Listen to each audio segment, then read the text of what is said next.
Hello दोस्तों, welcome back. गपशप with श्रुति, बात दिल से आपके साथ। आज हम बात करेंगे एक ऐसे पर्सन की जिनकी इम्पोर्टेंस सबसे ज़्यादा होती है ड्यूरिंग प्रेगनेंसी और आफ्टर डिलीवरी।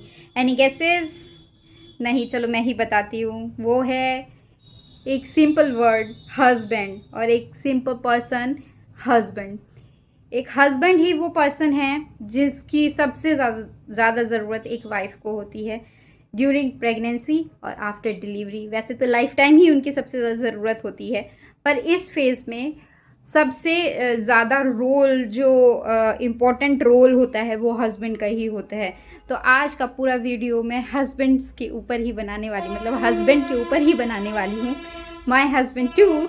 तो अगर जो बातें मैं आज बोलने वाली हूँ, प्लीज़ आप उसे कंसीडर करिएगा। जो जिनकी वाइफ प्रेग्नेंट है वो प्लीज़ कंसीडर करिएगा, और जिनकी डिलीवरी होने वाली है वो भी कंसीडर करिएगा।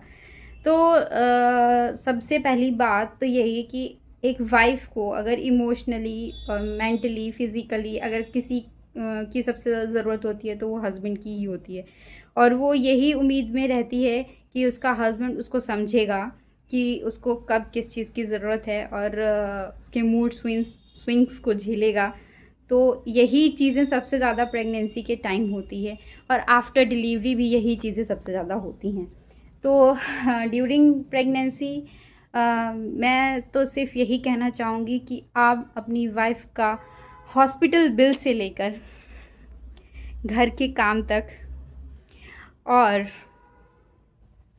किचन में खाने बनाने तक और दर्द तक उनका साथ दीजिए। एक वाइफ बस यही चाहती है ड्यूरिंग प्रेगनेंसी कि उसका हस्बैंड उसके साथ हॉस्पिटल जाए, उसके चेकअप्स में उसका साथ दे, उस टाइम वहाँ रहे, डॉक्टर्स ने क्या कहा क्या नहीं कहा वो सब चीज़ें उसके साथ वहाँ पे रह के सुने, उसका ख्याल रखे, खाने पीने से लेकर मेंटली स्ट्रेस तक उसका साथ दे। यही एक वाइफ को चाहिए होता है ड्यूरिंग प्रेगनेंसी। मूड स्विंग्स होते रहते हैं, इतने हार्मोनिकल चेंजेस होती है बॉडी के अंदर, हार्मोन्स चेंज होते रहते हैं, तो उसकी वजह से मूड स्विंग्स होता है। तो वाइफ को बस यही चाहिए होता है कि उसके मूड स्विंग्स को संभाले। कभी भी गुस्सा, कभी भी रोना धोना, ये नॉर्मल होता है उस टाइम पे। बट हस्बैंड्स जो होते हैं वो जल्दी ही इसको फ्रस्ट्रेट हो जाते हैं सब चीज़ों से। तो प्लीज़ आप उनकी सिचुएशन को समझिए।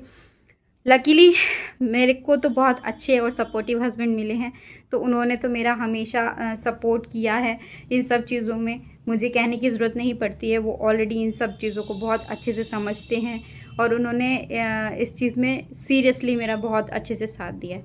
तो मैं भी सभी हस्बैंड से यही कहना चाहूँगी कि आप भी मेरे हस्बैंड की तरह प्लीज़ अपनी वाइफ का सपोर्ट करिए।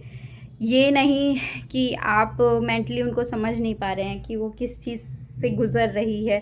वो ऑलरेडी इतनी स्ट्रेस्ड रहती है, फिज़िकली इतनी स्ट्रेस्ड, मतलब उसके अंदर इतना कुछ चल रहा है, तो वो जूझ तो रही है ना किसी चीज़ से। तो उस टाइम आप प्लीज़ उसको समझिए। और ये सब आप ही के लिए तो हो रहा है, तो फिर आप उसको थोड़ा सपोर्ट कर देंगे, 2 बातें सुन लेंगे उनकी, तो कुछ बिगड़ नहीं जाएगा। ये आपके लिए ही अच्छा है, क्योंकि अगर वाइफ़ हेल्दी रहेंगी तो आपका बेबी भी हेल्दी ही रहेगा। तो ये एक ब्यूटीफुल जर्नी बनाइए, बर्डन ना बनाइए किसी के लिए भी। तो ये आपके लिए अच्छा है, क्योंकि आपका बेबी भी उतना ही हँसमुख होगा जितनी आपकी वाइफ़ हँसमुख होगी।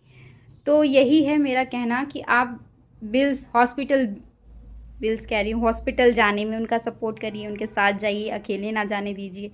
घर में काम है, खाना बनाना है, अकेले वो कर रही हैं, तो उसमें भी उनकी थोड़ी मदद कर दीजिए। ये सब चीज़ें करेंगे तो उनको उसी में ही खुशी मिल जाने वाली है। आफ्टर डिलीवरी अगर मैं बात करूँ कि हस्बैंड कितने इम्पोर्टेंट हैं, तो ये भी बहुत ही इम्पोर्टेंट पार्ट है एक। क्योंकि आफ्टर डिलीवरी भी पोस्टपार्टम एक तो सबसे भयंकर फेज़ होता है वो।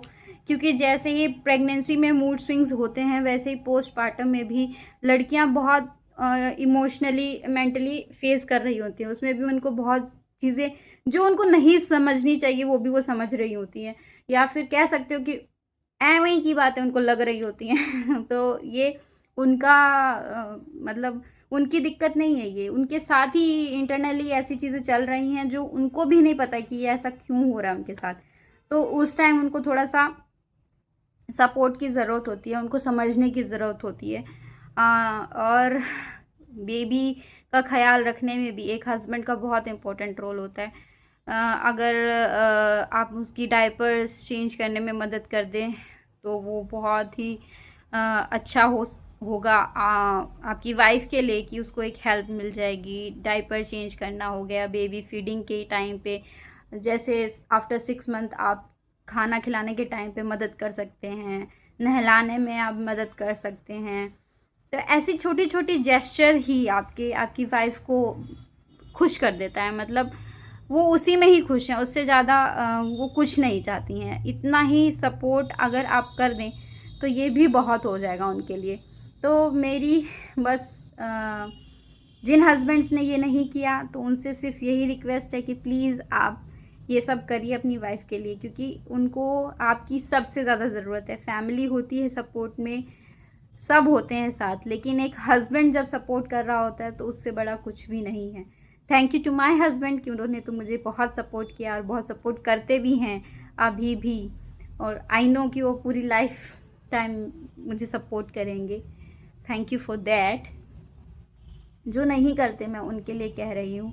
और आफ्टर डिलीवरी भी अगर आप ये छोटी-छोटी चीज़ें अपनी वाइफ़ के लिए कर दें, अपने बेबी के लिए कर दें, तो ये भी एक मैं कहूँगी अच्छा ही होगा।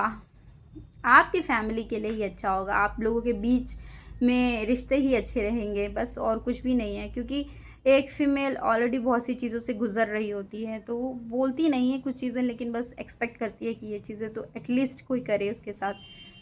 बस आज के व्लॉग में इतना ही।